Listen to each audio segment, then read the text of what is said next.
ದೇಹದಲ್ಲಿನ ನೂರಾರು ಜೈವಿಕ ಮತ್ತು ರಾಸಾಯನಿಕ ಕ್ರಿಯೆಗಳು ನಡೆಯುವುದಕ್ಕೆ ಮೆಗ್ನೀಷಿಯಂ ಖನಿಜ ಅಗತ್ಯ. ಸ್ನಾಯುಗಳು ಬಲಗೊಳ್ಳುವುದಕ್ಕೆ, ರೋಗ ನಿರೋಧಕ ಶಕ್ತಿ ಪ್ರಬಲವಾಗಿರುವುದಕ್ಕೆ, ರಕ್ತದೊತ್ತಡ ನಿಯಂತ್ರಣಕ್ಕೆ, ಹೀಗೆ ಹಲವು ಕೆಲಸಗಳು ಸರಾಗವಾಗಿ ನೆರವೇರುವುದಕ್ಕೆ ಮೆಗ್ನೀಷಿಯಂ ಬೇಕೇ ಬೇಕು. ಒಂದು ವೇಳೆ ಈ ಖನಿಜದ ಕೊರತೆಯಾದರೆ ಏನೆಲ್ಲ ಅಪಾಯ ಸಂಭವಿಸಬಹುದು? ಅಗತ್ಯ ಪ್ರಮಾಣದ ಮೆಗ್ನೀಷಿಯಂ ದೇಹ ಪಡೆದುಕೊಳ್ಳಲು ಏನ್ ಮಾಡಬೇಕು ಅಂತ ಹೇಳ್ತೀವಿ. ಈ ಸ್ಟೋರಿ ನೋಡಿ. ದೇಹಕ್ಕೆ ಸೂಕ್ಷ್ಮ ಪೋಷಕಾಂಶಗಳು ಅಂದ್ರೆ ಮೈಕ್ರೋ ನ್ಯೂಟ್ರಿಯೆಂಟ್ಸ್ ಕೊರತೆಯಾದ್ರೆ ಅದನ್ನ ಶರೀರ ಹಲವು ರೀತಿಯಲ್ಲಿ ತೋರ್ಪಡಿಸುತ್ತೆ.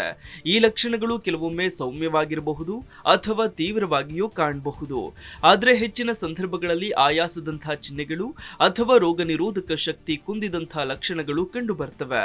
ಅಂಥದ್ದೇ ವಿಷಯವೊಂದನ್ನ ಗಮನಿಸೋದಾದ್ರೆ ಮೆಗ್ನೀಷಿಯಂ ನಮಗೆ ಅಗತ್ಯವಾದಂತಹ ಖನಿಜಗಳಲ್ಲಿ ಒಂದು. ದೇಹದಲ್ಲಿನ ನೂರಾರು ಜೈವಿಕ ಮತ್ತು ರಾಸಾಯನಿಕ ಕ್ರಿಯೆಗಳು ನಡೆಯುವುದಕ್ಕೆ ಮೆಗ್ನೀಷಿಯಂ ಖನಿಜ ಅಗತ್ಯ. ಸ್ನಾಯುಗಳು ಬಲಗೊಳ್ಳುವುದಕ್ಕೆ, ದೇಹ ಪ್ರತಿರೋಧಕ ಶಕ್ತಿ ಪ್ರಬಲವಾಗಿರುವುದಕ್ಕೆ, ರಕ್ತದೊತ್ತಡ ನಿಯಂತ್ರಣಕ್ಕೆ, ಹೀಗೆ ಹಲವು ಕೆಲಸಗಳು ಸಾಂಗವಾಗಿ ನೆರವೇರುವುದಕ್ಕೆ ಮೆಗ್ನೀಷಿಯಂ ಬೇಕೇ ಬೇಕು. ಇದನ್ನ ತನ್ನಷ್ಟಕ್ಕೆ ತಾನೇ ಸಿದ್ಧಪಡಿಸಿಕೊಳ್ಳುವುದು ದೇಹಕ್ಕೆ ಸಾಧ್ಯವಿಲ್ಲ. ನಾವು ತಿನ್ನುವ ಆಹಾರಗಳ ಮೂಲಕವೇ ನಮಗೆ ಮೆಗ್ನೀಷಿಯಂ ಒದಗಿ ಬರಬೇಕು. ಇನ್ನು ಮೆಗ್ನೀಷಿಯಂ ಕೊರತೆಯ ಲಕ್ಷಣಗಳ ಬಗ್ಗೆ ಹೇಳೋದಾದ್ರೆ, ಮೆಗ್ನೀಷಿಯಂ ಕೊರತೆಯಾದಾಗ ಕೆಲವೊಮ್ಮೆ ಸೌಮ್ಯವಾಗಿ ಅಥವಾ ಒಮ್ಮೊಮ್ಮೆ ತೀವ್ರವಾಗಿ ಇದರ ಲಕ್ಷಣಗಳು ಕಾಣಿಸಿಕೊಳ್ಳಬಹುದು. ಇದು ವ್ಯಕ್ತಿಯಿಂದ ವ್ಯಕ್ತಿಗೆ ಭಿನ್ನವಾದರೂ ಕೂಡ ಒಂದಿಷ್ಟು ಸಾಮಾನ್ಯ ಲಕ್ಷಣಗಳು ಇದ್ದೇ ಇರ್ತವೆ. ಅದರಲ್ಲಿ ಮೊದಲನೆಯದ್ದು ಸ್ನಾಯು ದೌರ್ಬಲ್ಯ. ನಮ್ಮ ಮಾಂಸಖಂಡಗಳು ಸರಿಯಾಗಿ ಕೆಲಸ ಮಾಡುವುದಕ್ಕೆ ಮತ್ತು ಸಬಲಗೊಳ್ಳುವುದಕ್ಕೆ ಮೆಗ್ನೀಷಿಯಂ ಅಗತ್ಯ.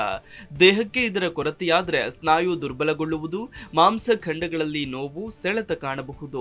ಕಾಲುಗಳಲ್ಲಿ, ತೋಳಿನಲ್ಲಿ ಸಣ್ಣ ದೊಡ್ಡ ಸ್ನಾಯುಗಳಲ್ಲಿ ನೋವು, ಇನ್ನು ಸೆಳೆತ ಆಗಾಗ ಕಾಣ್ತವೆ. ಕೆಲವೊಮ್ಮೆ ಹೃದಯದ ಸ್ನಾಯುವು ಕೂಡ ದುರ್ಬಲವಾದಂತೆ ಅನ್ಸುತ್ತೆ. ಇನ್ನು ಸುಸ್ತು, ಆಯಾಸ. ದೇಹದಲ್ಲಿ ಸೂಕ್ತ ಪ್ರಮಾಣದಲ್ಲಿ ಶಕ್ತಿ ಸಂಚಯನವಾಗುವುದಕ್ಕೆ ಮೆಗ್ನೀಷಿಯಂ ಬೇಕು. ತಿಂದ ಆಹಾರ ಶಕ್ತಿಯಾಗಿ ಬದಲಾಗುವ ಹಂತದಲ್ಲಿ ನಡೆಯುವ ರಾಸಾಯನಿಕ ಕ್ರಿಯೆಗೆ ಮೆಗ್ನೀಷಿಯಂನಂತಹ ಖನಿಜಗಳು ಮುಖ್ಯವಾಗ್ತವೆ.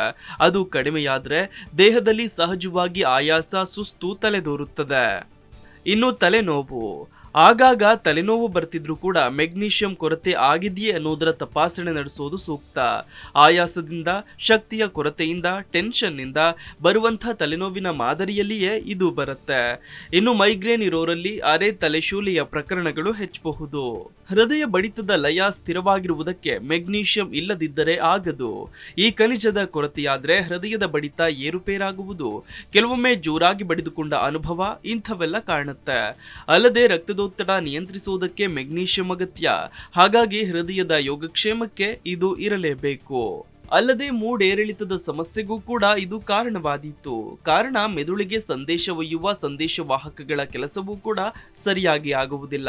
ಜೊತೆಗೆ ಒತ್ತಡ ನಿವಾರಣೆಗೂ ಕಷ್ಟವಾಗಿ ನಿದ್ರಾಹೀನತೆಯು ಅಮರಿಕೊಳ್ಳುತ್ತದೆ. ಹಾಗಾಗಿ ಈ ಪೈಕಿ ಯಾವುದೇ ಲಕ್ಷಣಗಳಿದ್ದು ಒಮ್ಮೆ ಮೆಗ್ನೀಷಿಯಂ ಮಟ್ಟವನ್ನ ತಪಾಸಣೆ ಮಾಡಿಸಿಕೊಳ್ಳೋದು ಒಳಿತು. ಇನ್ನು ಮೆಗ್ನೀಷಿಯಂ ಸಮೃದ್ಧವಾಗಿರೋ ಆಹಾರಗಳು ಯಾವ್ಯಾವು ಅಂತ ಕೇಳಿದ್ರೆ, ಇಡೀ ಧಾನ್ಯಗಳು, ಕಾಯಿ ಬೀಜಗಳು, ಕಾಳುಗಳು, ಹಸಿರು ಸೊಪ್ಪು, ತರಕಾರಿಗಳು, ಇನ್ನು ಬೆಣ್ಣೆಹಣ್ಣು ಅಂದ್ರೆ ಬಟರ್ ಫ್ರೂಟ್, ತೋಫು, ಡಾರ್ಕ್ ಚಾಕ್ಲೇಟ್, ಕೆಲವು ಕೊಬ್ಬಿನ ಮೀನುಗಳು, ಬಾಳೆಹಣ್ಣು ಮುಂತಾದವುಗಳಲ್ಲಿ ಮೆಗ್ನೀಷಿಯಂ ಹೇರಳವಾಗಿ ದೊರೆಯುತ್ತದೆ.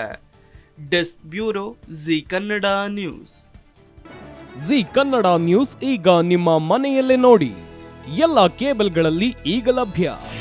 ನಿಮ್ಮ ನೆಚ್ಚಿನ ಜಿ ಕನ್ನಡ ನ್ಯೂಸ್ ಈಗ ಸನ್ ಡೈರೆಕ್ಟ್ ನಲ್ಲಿ number 292, Tata play number 1664, Jio TV number 1334, NXT digital number 30, in cable number 30, city networks 51, U digital number 162, GTPL number 17, Rockline telecommunications number 42, Shri Basaveshwara cable number 168, rural cable network 60, Vinayaka digital 57, Abhishek cable 821, city channel 53, Siddeshwara cable network 57, ವಿ4 digital infotech 628, Surya digital networks 53, Gajanan digital number 836, Malnad infotech private limited number